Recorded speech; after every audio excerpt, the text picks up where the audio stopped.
दोस्तों, मेरे YouTube channel Atulya talks पर आपका एक बार फिर स्वागत। आज मैं एक नए टॉपिक के साथ हाजिर हूं। आज का मेरा टॉपिक है मीठे बोल की महिमा। हम बोले तो ऐसे फूल झरे जैसे, इस विषय पर इससे पहले कि मैं अपनी बात शुरू करूं, मुझे महाभारत का एक कथा वृत्तांत याद आता है, जिसमें महात्मा विदुर दुर्योधन के स्वभाव और उसके संवादों की इतनी कठोर और इतनी कड़वाहट पर समझाते हुए उसे कहते हैं कि हम वाणी को मधुर रखकर अपने कार्यों को जितनी सुगमता और सहजता से पूर्ण कर लेते हैं, उतना हम अपने क्रोध पूर्ण बर्ताव से नहीं कर पाते हैं। वाणी का प्रयोग व्यक्ति को बहुत ही सोच समझकर करना चाहिए, क्योंकि जो कार्य धन और शक्ति से संभव नहीं है, वो मात्र हमारी मीठी वाणी से बहुत सुगमता से और शीघ्र हो जाया करते हैं। व्यक्ति की वाणी जितनी मधुर होगी, जितनी कोमल होगी, वो उतना ही सफल होगा। मधुर वाणी बोलने वाला व्यक्ति सभी को बहुत प्रिय होता है। ये हम अपने रोजमर्रा की जिंदगी में आसपास अपने सोसाइटी सर्किल में देखते हैं कि जो मीठा बोलते हैं वो सबके द्वारा बहुत पसंद भी किए जाते हैं और सबको बहुत प्रिय रहते हैं। और इसके विपरीत जो क्रोधित स्वभाव के हैं, जो अपने इमोशंस पर काबू नहीं कर पाते हैं और बात बात पर गुस्सा करते हैं, उनसे सभी लोग दूरी बना लिया करते हैं और वो उनसे बचना चाहते हैं। अब ये तो सबको पता है कि महात्मा विदुर की इस शिक्षा का दुर्योधन पर क्या प्रभाव पड़ा और उसके क्या परिणाम रहे, ये सब हम अपने ग्रंथों में देखते आए हैं।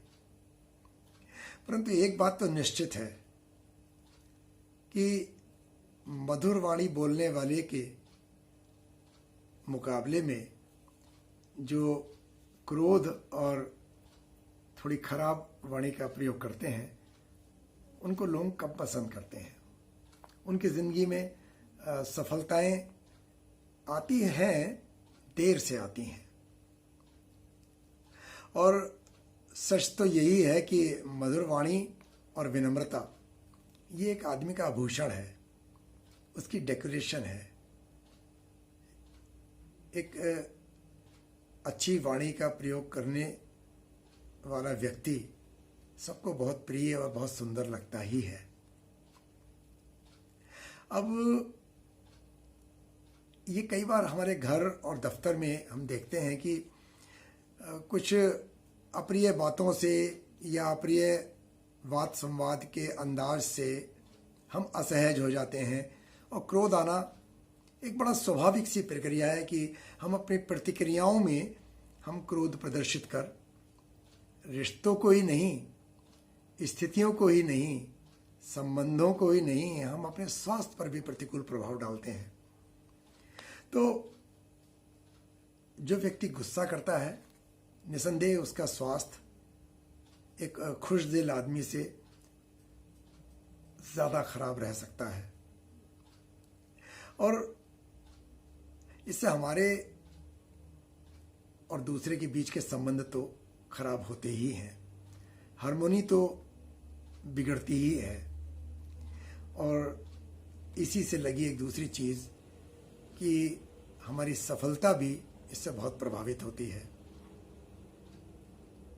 अब अगर मेरी आप बात माने तो वाद विवाद के दौरान इसके दो फैक्टर हैं जो स्थिति को बिगाड़ते हैं। एक तो हम अपना आपा खोने दें, हम सोच विचार कर बोलें। दूसरा, यदि क्योंकि गुस्सा एक इमोशन है, जैसे किसी ने चुटकुला सुनाया तो हम हंस पड़ते हैं, बेसाख्ता हंसते हैं, ये एक इमोशन है। हमारी खुशी अगर इमोशन है तो हमारा गुस्सा भी एक इमोशन है। कोई हमारे मन के विपरीत बात कर दे तो हम प्रतिक्रिया स्वरूप गुस्सा जाहिर कर देते हैं। तो दूसरा फैक्टर जो है वो हमारी प्रतिक्रिया है, यानी कि हम किसी के द्वारा की गई किसी अप्रिय बात पर भी यदि अपनी प्रतिक्रिया पर नियंत्रण रखें तो इस स्थिति से उबरा जा सकता है और इससे जल्दी बाहर आया जा सकता है। तो पहला फैक्टर कि हम अपना आपा ना खोएं, हम वाद विवाद में सोच विचार कर बात करें।